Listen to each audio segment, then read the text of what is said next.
Kitawa jamani, kitawa. Leo nilikuwa nawafundisha watoto wangu jinsi ya kupika chakula cha kiasili cha kitawa. Nikawaambia unachukua ndizi 11, unachukua ndizi 11, ndizi mshare, unazimenya kama hivyo ambavyo ninawaonyesha. Baada ya kumenya unakatakata vipande vidogo vidogo. Unakatakata vipande vidogo vidogo. Basi wakawa wanaangalia pale namna ya kukatakata ndizi za kupikia kitawa, chakula cha kiasili, chakula cha Kichaga, yani kitawa cha Kichaga hicho nakipika mimi. Haya, wakaanza kushika ndizi pale chap chapu, wamenye ndizi, wachangamke. Hatua zote ziko hapo nimewafundisha, mtaona jinsi ambavyo kitawa kinapikwa. Basi baada ya kumenya ndizi na kuambia, nikamwambia yule kalete sufuria. Haya, weka sufuria hapo, haraka haraka, toa maganda. Haya, chap chap chap chap, watu wanachakarika jamani, ni kitawa. Ukisikia kitawa ndo hiki sasa kitawa. Haya, sasa nikawaambia kwamba bwana, hiki chakula kinapikwaga kwenye chungu, lakini leo sisi tunajaribu kipika kwenye sufuria letu zito zito kama hivyo.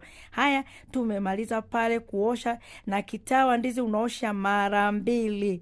Ndizi za kupikia kitawa unaosha mara 2. Basi wakashirikiana pale chap chap, tumemenya ndizi zetu, tushaziosha, tumeweka kwenye sufuria. Haya, nikaweka maji kiasi. Baada ya kuweka maji kiasi, tukafunika mbwa.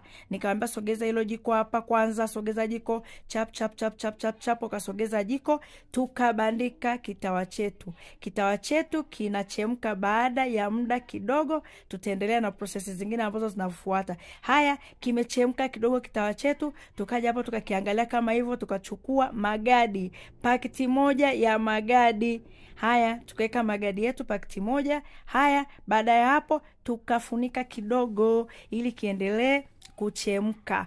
Yani watoto wamefurahia ile pishi la kitawa sana sana, yani sana, hawajai kuona. Baada ya hapo tukaongeza maji na tukafunika ili ndizi zetu ziendelee kuiva, zilainike. Baada ya ndizi kuiva, tukaja hapo na kuambia, nikamwambia haya, njooni tunachuja maji. Tunachuja yale maji ambayo yana magadi, tunachuja vizuri kama hivyo ambavyo nachuja. Haya, mimi sina shikio, nikashikia mwenyewe na limgolole langu. Haya, nikarudisha jikoni. Baada ya kurudisha, nikamwambia leta mafuta. Tukaweka mafuta kiasi. Baada ya kuweka mafuta, tukaongeza maji na kufunika ndizi ziendelee kulainika. Baada ya kulainika vizuri, nikamwambia leta upekecho, niwaelekeze namna ya kuponda ponda zile ndizi. Na kuambia nikaanza kuponda ponda pale pa pa pa pa pa pa. Nikamwambia na wewe pekecha, shika vizuri pekecha, hakikisha ndizi zimelainika vizuri. Na kuambia wakati ananiangalia pale, nikapekecha ndizi zangu vizuri vizuri vizuri mpaka nihakikishe zile ndizi zimelainika vizuri. Baada ya kulainika, fungua maziwa. Haya, tunaweka maziwa lita 1, maziwa ya mgando. Haya, tukaeka maziwa yetu kama hivyo. Nikamwambia ya pekecha, kaza mkono hivi nakwambia hivi. Basi tukapekecha pale kitawa chetu, nakwambia kinavutia, ni kizuri asikuambie mtu.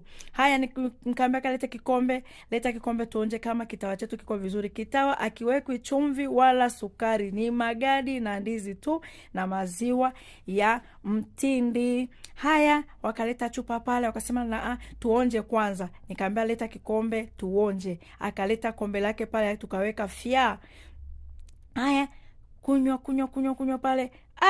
Kitawa ni kitamu. Wakasema mama ni kitamu. Wakaanza kunyang'anyana pale na kuambia kila mmoja anachukua anakunywa.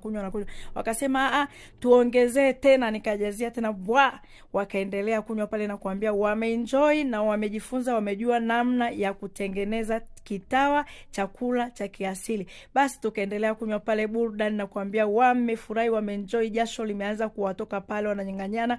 Yule hataki tena kutoa, anakuambia anang'ang'ania vikombe, yani chakula ni kitamu asikuambie mtu.